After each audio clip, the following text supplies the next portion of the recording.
Every time I went to Harlem to see Big L that he was gonna fight, he thought he would fight a nigga your size, like the biggest nigga in the world. He's like this. That I'm like, oh my God. Like, yo, L, could we jump this nigga, man? Could we hit him with a bat? One more time. Say that one more time. He said Jay-Z took his style. Okay? This is Big L. If you listen to Big L songs from years ago and you listen to Jay-Z now, when Big L started, Big L put Jay-Z on. Nobody knows this. So when I go by here, I always salute Big L. Because Big L was real hip-hop.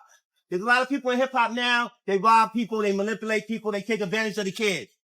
Right here was basic real hip-hop right here. Love is love. Y'all have a good day. We from Harlem. There's a corner in Harlem where the streets still remember.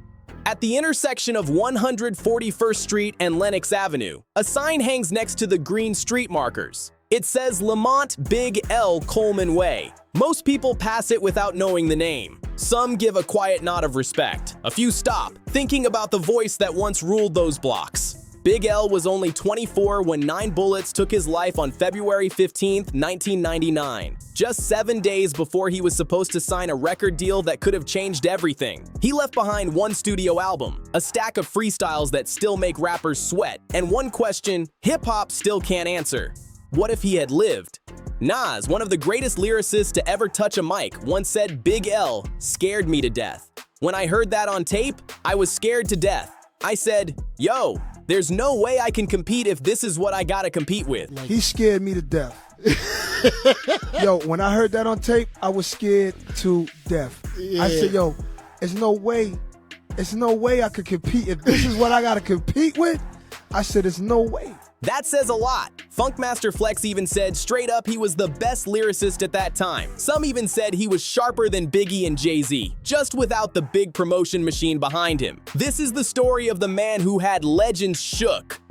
Lamont Coleman was born May 30th, 1974, in Harlem, New York. He was the youngest of 3, raised by his mother Gilda after his father left early on.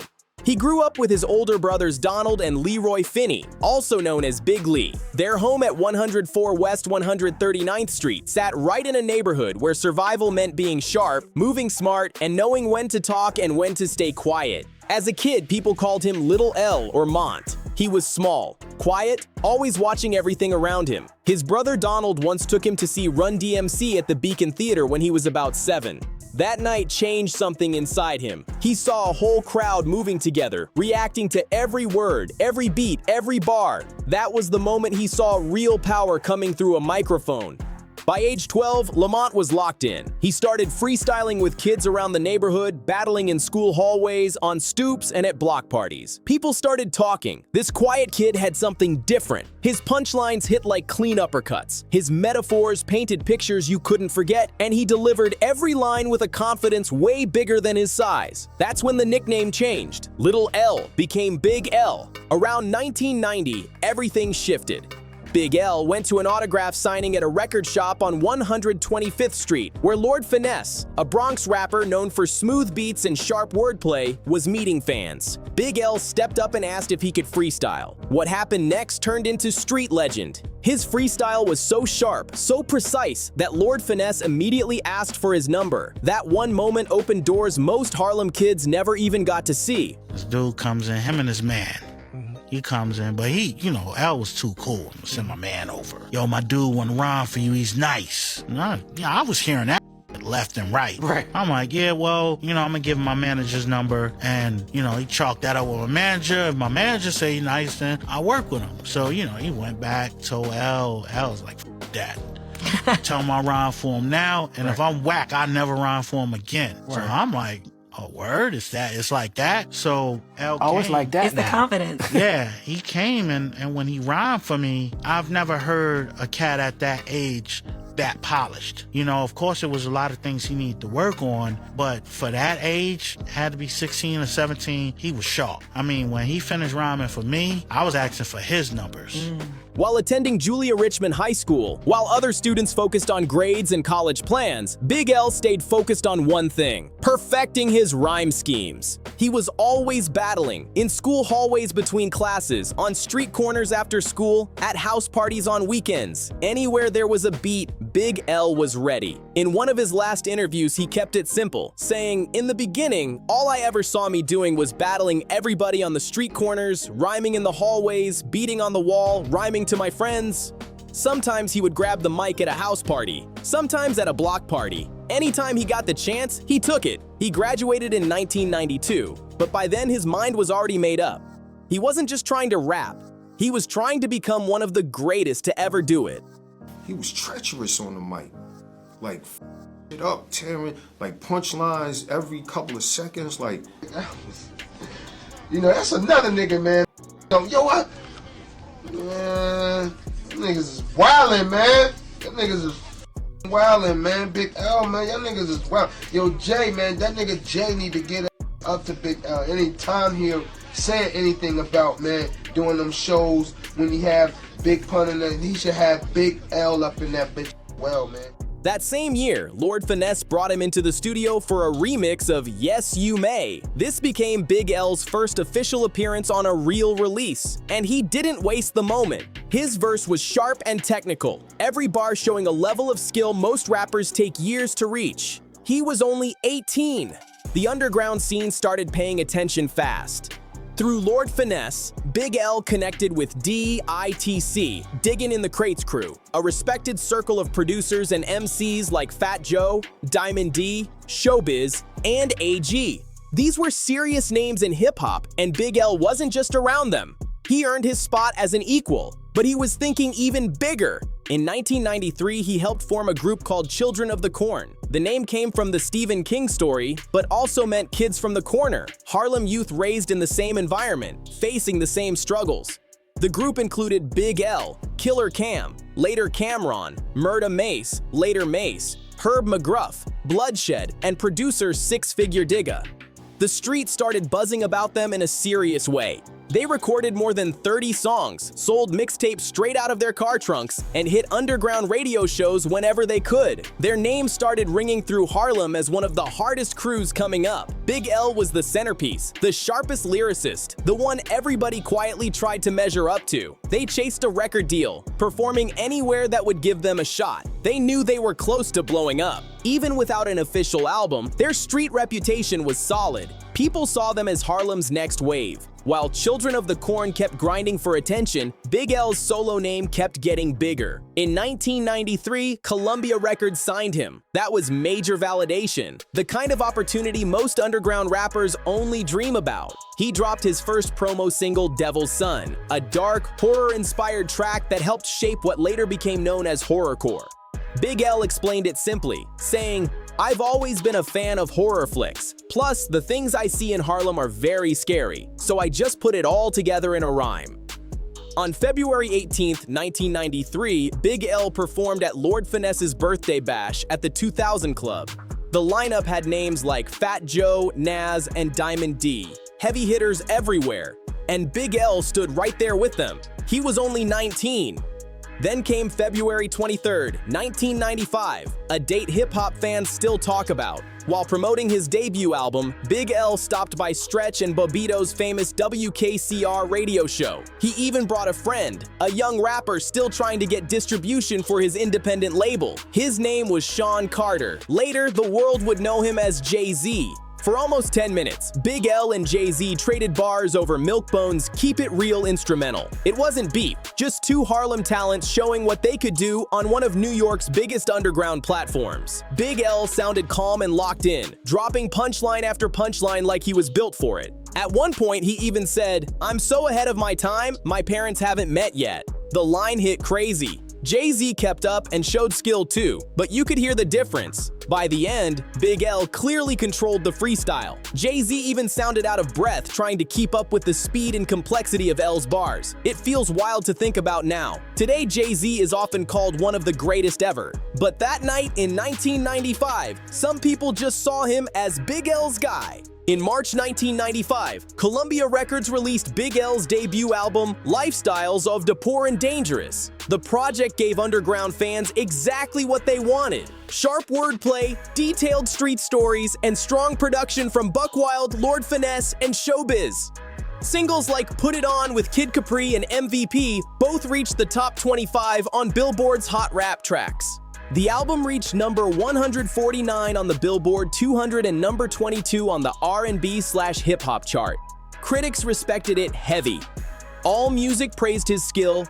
The Source gave strong ratings, and Hip Hop DX later called him one of the most underrated lyricists ever. Some critics even called him one of hip-hop's most talented writers. No, Big L was that nigga. Big L really, I don't like that they gave him his flowers after he was dead. Right. They should have gave him when he was here, but I guess it was too much going on, or just how the world is. But Big L was one of the first, when we was still trying to get a deal and still like, I don't know if we met Puff yet. Big L was one of the first young dudes to make it. But big sales didn't follow the praise. The album eventually sold around 200,000 copies. By the late 90s, Columbia wanted radio hits. Big L just wanted to be the nicest lyricist alive. That clash was bound to happen. In 1996, the label dropped him over creative differences. Behind the scenes, the pressure was simple. They wanted a more radio-friendly sound, and Big L refused to change.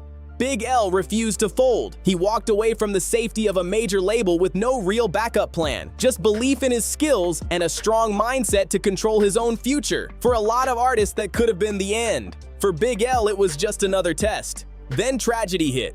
On March 2nd, 1997, Bloodshed died in a car accident. He was only 21. After that loss, Children of the Corn fell apart. Cameron and Mace went their own ways, both landing major deals. Cameron signed with Epic. Mace joined Bad Boy and started dropping hits with Puff Daddy. The crew that once planned to take over together was suddenly moving in different lanes. Big L could have quit right there. He could have chased big label money like the others or switched his style for radio play. But that wasn't his way.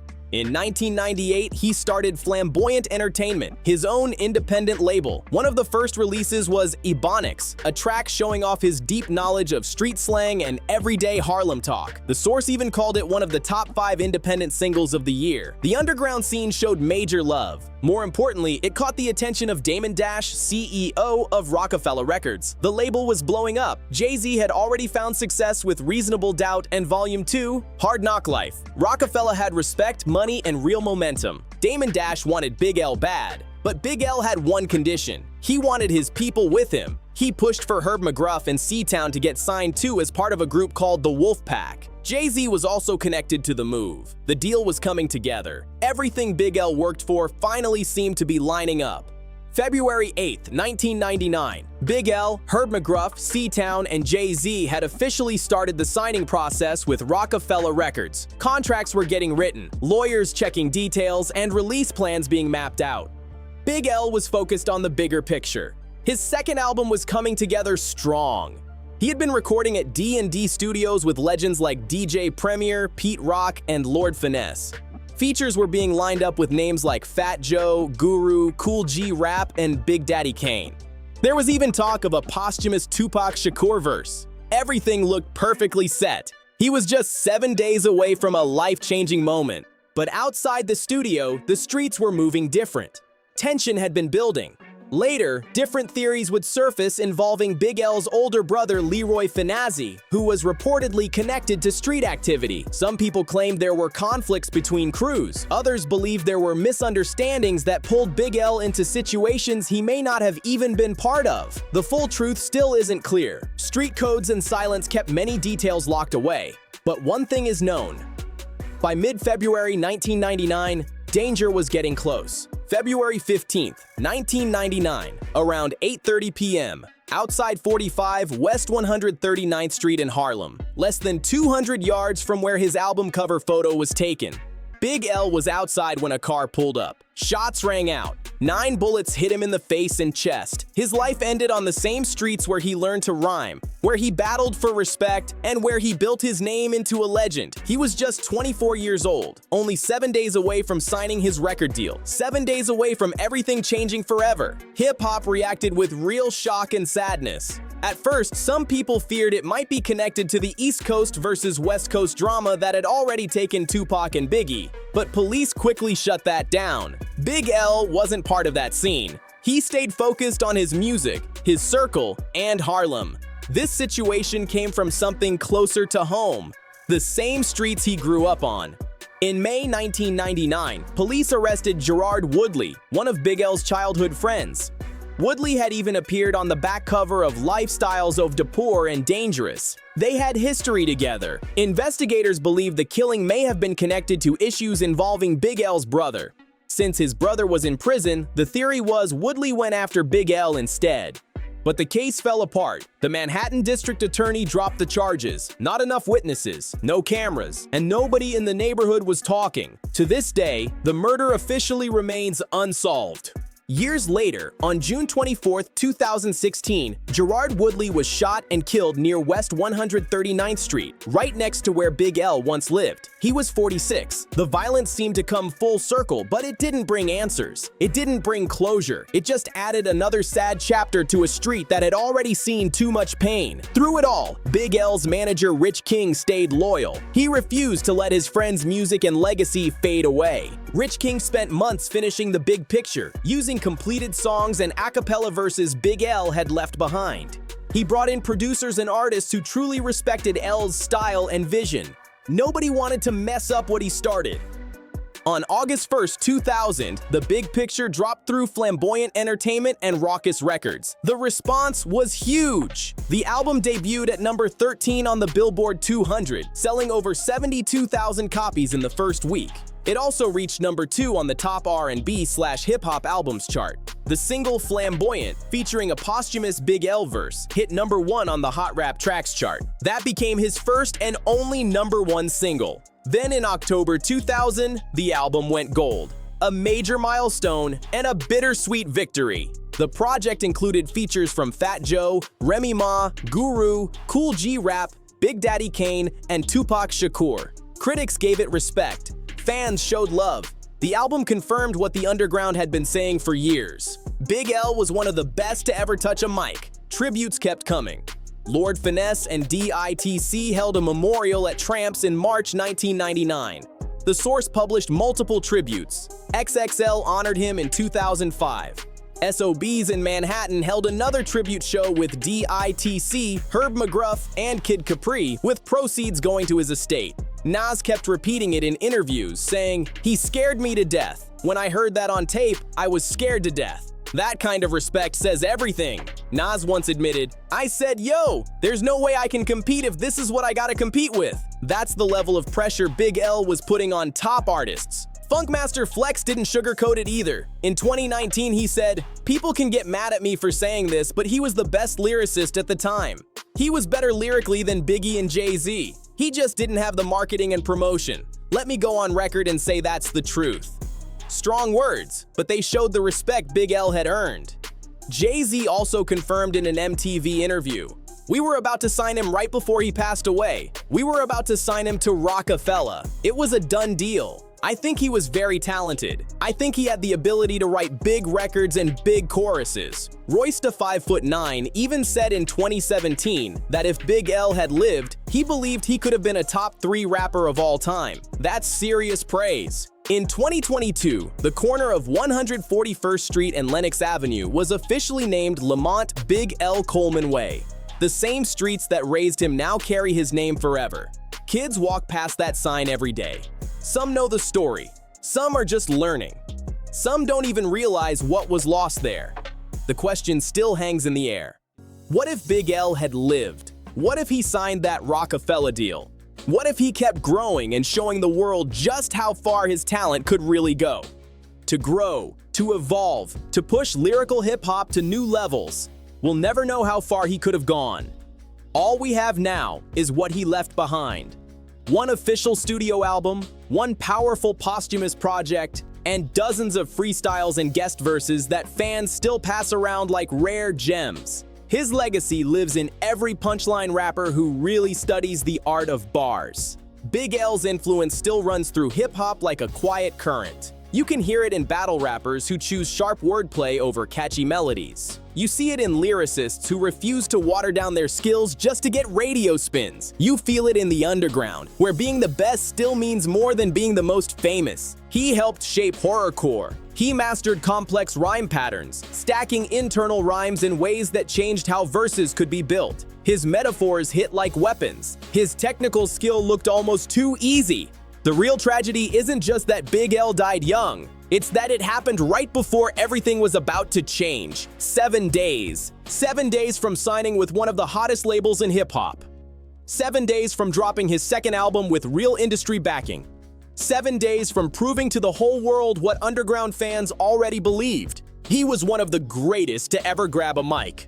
Lamont Coleman grew up in Harlem, learning to rap on street corners and in school hallways, building his name through pure talent and non-stop grind. He never had the big marketing push that helped Jay-Z and Biggie become global names. He never got the industry machine that pushed artists like Mace and Cam'ron into the spotlight. What he did have was raw skill, and everybody who heard him knew it. What he left behind proves something real. Sometimes greatness doesn't get its full shine while someone is here. Sometimes it's the real fans, the ones who understand bars and lyricism, who keep that name alive. There's still a corner in Harlem where the streets remember, a sign with his name hanging high. People still talk about the quiet kid who could out-rap almost anyone, the rapper who made Nas nervous, the MC who had Jay-Z breathing hard trying to keep pace.